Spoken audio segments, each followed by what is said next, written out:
नमस्कार दोस्तों, आप सभी का स्वागत है। हम एक नया एपिसोड आप सभी के सामने और आपके बीच में लेकर आए हैं, जिसका नाम है जनता की बात प्रत्याशी के साथ। आज हमारे साथ मौजूद है जबलपुर मेडिकल कॉलेज के सह अधीक्षक डॉक्टर विजय आनंद मरावी, जो कि विछिया से प्रबल दावेदार विधानसभा चुनाव के माने जा रहे हैं। उनसे हम जानना चाहेंगे कि विछिया विधानसभा को लेकर उनकी आगे की क्या रूपरेखा है और आगे वो जनता के लिए क्या क्या काम करने जा रहे हैं।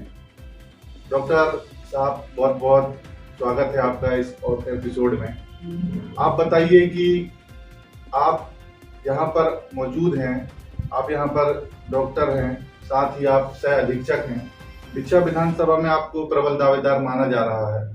आप क्या सोचकर वहां पर ये प्रत्याशी बनना चाह रहे हैं? नमस्कार।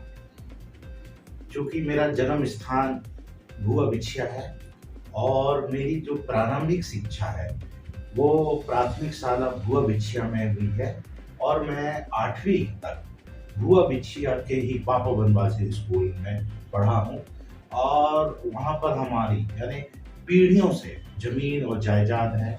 मेरी माताजी ब्लॉक ऑफिस में 20 वर्षों तक अपनी सेवाएं दी है। तो कहना जन्नी जन्मभूमिश्च जानवीश्च जनार्दन, यानी जन्मभूमि वो कहते हैं स्वर्ग से भी महान है। तो निश्चित तौर पे विछिया और विछिया के लोगों के प्रति मेरे मन में एक आस्था है, निष्ठा का भाव है और सदैव मेरे मन में यह भाव जागता है कि मैं विछिया के लिए कुछ ना कुछ करूं। इसी तारतम्य में लगातार 10 वर्षों से विछिया में स्वास्थ्य सेवाओं के माध्यम से विछिया की जनता की सेवा कर रहा हूँ। जैसा कि अभी बहुत सारे ऐसे कार्यक्रम आपके द्वारा किए जा रहे हैं, लगातार जो आपके विरोधी हैं वो कहते हैं कि ये पैराशूट प्रत्याशी है जो अभी बीच में आ गया है और इसके पहले इन्होंने कोई कार्यक्रम क्यों नहीं किए। लगातार अभी नेत्र शिविर लगा रहे हैं और चिकित्सा शिविर लगा रहे हैं। ऐसा क्या कारण है कि अभी आपके द्वारा इतने सारे कार्यक्रम किए जा रहे हैं? सर्वप्रथम मैं ये बताना चाहूँगा, विछिया के प्रति मेरे मन में एक निष्ठा और आदर का भाव है और विछिया में मैं खेला हूँ, कूदा हूँ। मेरे कई मित्र हैं, चाहे सत्येंद्र यादव हो, मुकेश श्रीवास हो और प्रहलाद श्रीवास हो, ऐसे तमाम दोस्तों के साथ मैंने वहाँ पर क्रिकेट, गिल्ली डंडा, कंचा, इस टाइप से हमारा जीवन और बगीचों में घूमते हुए, बेर को होते हुए तोड़ा। वहाँ पर हमारी पुरखों से जमीन है, आज भी जमीन है। पुरखों से हमारे पैतृक कहना चाहिए घर बना हुआ है। तो उन लोगों के लिए मैं बताऊं, उनके जो ये कथन पे मुझे हंसी आती। रहा बात अभी जो कार्यक्रम कर रहे हैं, मैं लगातार अब मेरे पास रिकॉर्ड है और समाज भी जानता है कि मैं लगातार वहाँ पर उन क्षेत्रों में, उन अभावग्रस्त क्षेत्रों में लगातार शिविर के माध्यम से मैं वहाँ की जनता की सेवा कर रहा है। जैसा कि लगातार आप यहाँ पर जनता की सेवा कर रहे हैं, तो कुछ लोगों को फायदा भी मिला होगा या फिर सिर्फ हवाई चीजें चल रही हैं? नहीं, ये आपने बहुत अच्छा प्रफुल्ल जी क्वेश्चन पूछा। मैं जब इन समाज के दीन दुखियों के बीच में गया तो मेरा जो प्रण था, मेरा संकल्प था, पर्वत की तरह और अटल और चट्टान हो गया। जब मैंने वहाँ देखा तो बहुत हमारा जो 80 to 90% tribal area, Adivasi area, वहाँ पर ऐसे पेशेंट देखा जो विटामिन ए की गोली 1 रुपए की आती है, उसकी कमी से भी लोग ब्लाइंडनेस के शिकार हो रहे हैं। लोगों को सेप्सिस है। मवई के में जब मैंने कैंप लगाया था 3-4 महीने पहले, तो वहाँ पर वहाँ की बैगा जनजातियों को देखकर मेरा मन में पीड़ा भी हुई और मेरा संकल्प भी मजबूत हुआ कि इन दीन दुखियों जो कि छोटी छोटी बीमारियों को भी वो प्राकृतिक का प्रकोप समझ के कई वर्षों तक झेल रहे थे, पर उनका मैंने सेवा की, उनका इलाज किया और डॉक्टरों की टीम ले जाके मैंने इलाज किया। मेरे नेतृत्व में 20 डॉक्टर गए। जब उन्होंने सेवा किया तो उनके मन में भी अपने कहना चाहिए कर्तव्य के प्रति आदर का भाव हुआ और उन्होंने वहाँ की सेवा की और मैं इस कैंपों के माध्यम से मैंने 1000 लोगों की वहाँ पर मवई ब्लॉक में मैंने सेवा की और आज वो कुछ एक पेशेंट है, आज मैं उसको बताना चाहता हूँ, सीता आयाम करके विद्यार्थी जिसको हाइड्रोकेफलस था, मतलब ये होता है सिर में पानी भर जाना। क्योंकि गरीब आदिवासी बच्चे थे। जब उसके पिता को वहाँ के मवई के डॉक्टर ने मंडला रेफर किया, तो मंडला के डॉक्टरों ने हाइड्रोकेफलस कह के उसे जबलपुर मेडिकल कॉलेज में भेज दिया। परंतु उस पिता के पास इतने पैसे नहीं थे, किराए के इतने पैसे नहीं थे कि वो मेडिकल कॉलेज जबलपुर आता और वह अपनी बच्ची को पुनः घर में ले गया। क्योंकि हाइड्रोकेफलस लगातार सिर उसका बढ़ता जा रहा था, उसकी स्थिति लगातार नाजुक होती जा रही थी, वह पैरालिसिस हो गई थी, यानी वो अपने पैरों में खड़ी भी नहीं हो सकती थी, हिलडुल भी नहीं सकती थी। 2-3 महीने तक जब वो घर में रखे तो एक टीचर थे जो कि मुझे जानते थे, उनके घर में गए, तब उनके टीचर ने उस बिटिया को के पिताजी को बोला कि डॉक्टर विजयंत मरावी को से संपर्क करो। फॉर्चुनेटली सौभाग्यवश मैं बिछिया में था, उसके पिताजी मेरे पास बिछिया में, मवई से बिछिया में आए। जब मैंने उनकी स्थिति देखी तो मैंने संकल्प लिया, वीणा उठाया कि इस बिटिया का मैं निःशुल्क ऑपरेशन करूंगा और इनकी दुखों को मैं दूर करूंगा। और प्रफुल्ल जी ये बताते हुए मुझे बड़ी खुशी हो रही है। उनको मैंने जबलपुर लाया, जबलपुर में नेशनल न्यूरो सर्जरी कॉन्फ्रेंस थी, उसमें उस बिटिया का ऑपरेशन कराया। आज वो सीता बिटिया है, सीता आया मवई में रहती है, उसके पिताजी का नाम दरबारी है। आप जाके पता कर लेना, आज वह बिटिया अपने दोनों पैरों में खड़ी होती है और चलती है। जो डॉक्टर रहते हैं उनका फर्ज रहता है ऐसे बहुत सारी काम करना, जनता की सेवा करना। तो आप आगे आपकी क्या यहाँ पर तैयारियां हैं? क्या आपको यहाँ पर बिछिया विधानसभा से प्रत्याशी माना जाए? प्रफुल्ल जी, सबसे प्रथम तो मैं जो डॉक्टरी का पेशा में आया वो समाज सेवा के ही उद्देश्य से मैं डॉक्टरी की सेवा के पेशा में आया और निरंतर मेरा आप बायोडाटा देखेंगे, मैं 2011 से एमडी करके भोपाल मेडिकल कॉलेज से निकला। उसके बाद राजगढ़ में मेरी पोस्टिंग हो और वहाँ से जो मैंने माँ जालपा माई का आशीर्वाद कहिए और मेरे गुरुओं का आशीर्वाद, जो मैंने समाज सेवा का बीड़ा उठाया, मुझे कोई भी पद की आवश्यकता नहीं, मुझे कोई भी, मेरा एक ही ध्येय है और अंतिम सांस तक मेरा एक ही ध्येय है, मैं समाज सेवा करता रहूंगा। मुझे किसी भी पद की लालसा नहीं, मैं डॉक्टर भी रहूंगा तो मैं समाज सेवा करता हूँ। अगर जनता, अब पीछे की जनता अगर मुझे कोई अधिकार देना चाहती, कोई और मौका देना चाहती है, तो मैं जनता के निर्णय को सिरधार करते हुए, उनके कोई भी आदेश को स्वीकार करते हुए, मैं उनकी किसी भी जिम्मेदारी को उठाते हुए मैं बस समाज सेवा के पथ पर आगे बढ़ता रहूँ। तो जैसा कि हमारा प्रश्न है कि क्या आपको प्रत्याशी माना जाए, क्या आप चुनाव लड़ने वाले हैं? मैंने प्रफुल्ल जी आपको बताया, अगर जनता चाहे, जनता की इच्छा होगी तो मैं उस दिशा में भी आगे बढ़ सकता हूँ। चलिए मान लिया जाए कि यदि आप वहां से प्रत्याशी रहेंगे और यदि आप चुनाव लड़ते हैं और चुनाव यदि जीतते हैं तो आप क्या क्या काम जनता के लिए करेंगे? बहुत ही अच्छा काम है। अगर बिछिया की जनता ने, ईश्वर तुल्य जनता ने अगर मुझे कोई भी जिम्मेदारी देती है तो उस जिम्मेदारी को ईश्वर का प्रसाद मानकर मैं स्वीकार करूंगा। और मेरे बिछिया के लिए जो मेरे योजना है, तो सबसे पहले मैं शिक्षक हूँ। वहाँ पर मैं कहता हूँ, बाबा साहब भीमराव अम्बेडकर कहते थे, शिक्षा उस शेरनी के दूध के समान है, जो जितना पिएगा उतना दाएगा।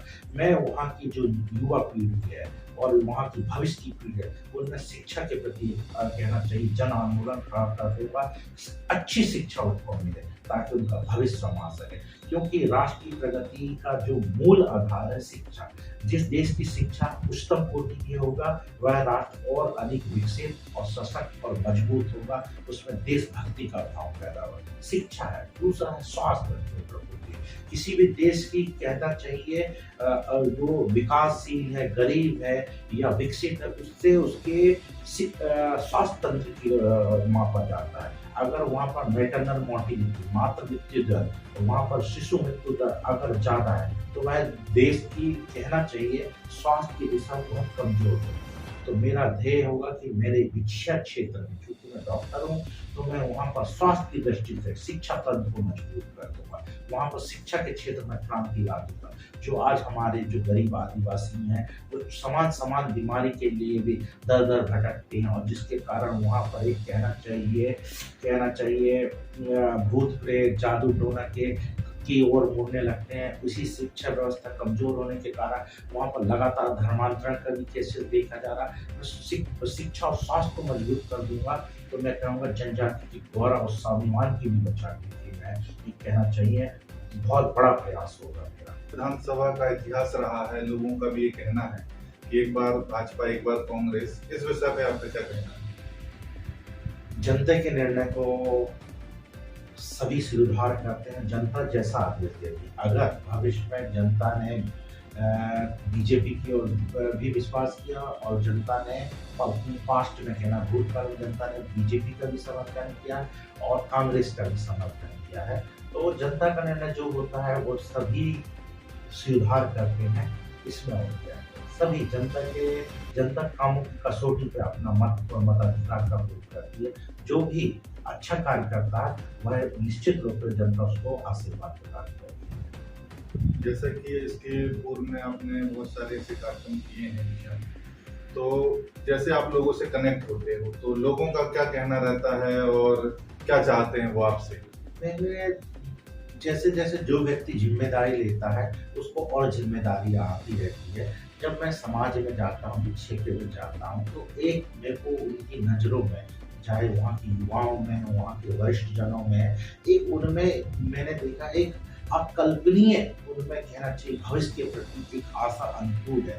युवा चाहता है कि उसको बेहतरीन रोजगार मिले, उसको समाज के निर्माण में वह अपना योगदान दे। वरिष्ठ जन भी चाहते हैं कि उनकी जो कहना चाहिए बच्चे हैं, नौजवान हैं, वह भी आगे आकर समाज सेवा के क्षेत्र में कार्य करें और बिछिया विधानसभा को एक विकसित कहना चाहिए विधानसभा की ओर देखना चाहते हैं। वहाँ शिक्षा का स्तर अच्छा होना चाहिए, वहाँ पर रोजगार के अच्छे स्तर होना चाहिए, वहाँ सामाजिक सद्भाव अच्छा हो, समरसता वहाँ पर अच्छी हो, वहाँ पर कहना चाहिए स्वास्थ्य की दृष्टि से वहाँ पर अच्छा हो, वहाँ पर सभी लोग आपसी प्रेम भाईचारे से हाथ मिलकर देश की प्रगति में अपना योगदान देना चाहते हैं। तो वहाँ का युवाओं से मिलकर मुझे ये लगा रहता है उनको एक मार्गदर्शन की आवश्यकता है, उनके साथ में खड़े रहने की आवश्यकता है। जिस दिन उनके साथ में अगर कोई व्यक्ति ऐसा मिल जाएगा जो युवाओं को नेतृत्व दे सकेगा, तो मैं निश्चित तौर पर कहता हूँ बिछिया जो होगा वो अंतर्राष्ट्रीय स्तर पर भी अपना ख्याति स्थापित कर सकेगा। बिछिया में जो बेरोजगारी है, उसके साथ पलायन है, मानव तस्करी भी बहुत अधिक मात्रा में वहाँ पर होती है, इस विषय में क्या कहना है? मैं इस विषय में यही कहूँगा कि कहना चाहिए पुलिस है, प्रशासन है, वह अपनी पुरजोर मेहनत कर रही है इस चीज को रोकने के लिए, परंतु मेरा कहना है जो कहना चाहिए मानव तस्करी है, ये पलायन है, इसके लिए रोजगार जब तक हम स्थापित नहीं करेंगे बिछिया में, जब तक वहाँ के युवाओं को स्वरोजगार से नहीं जोड़ेंगे, जब तक वहाँ पर बड़ी बड़ी कहना चाहिए जो सरकार की योजनाएं या केंद्र सरकार की योजना,